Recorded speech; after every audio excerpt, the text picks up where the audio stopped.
This is GerotheHero, and this is my review of Black Clover Episode 2. So we got a flashback, and we basically learned that Asta has no maturity or growth in his character from when he was a kid till now.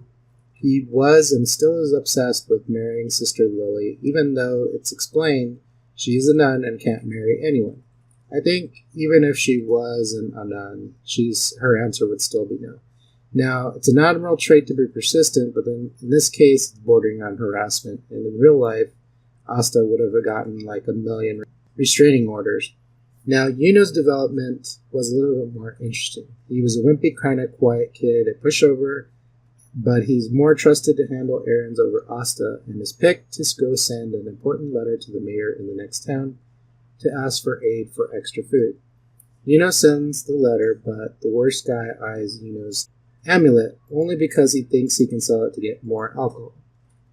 Yuno almost gets hurt by this guy, but Asta shows up at the last minute and gets beat up, but eventually this guy gives up and leaves the amulet, only because I think he didn't want to have to deal with killing Asta because he easily could have done this. Yuno feels big regrets for being so weak to defend himself, and from that point on he decides not to cry. So Asta has inspired Yuno to become strong, so it gives you a sense of why they are such good friends and why they are rivals. The rest of the episode was pretty straightforward. We already knew that Asta was going to probably win.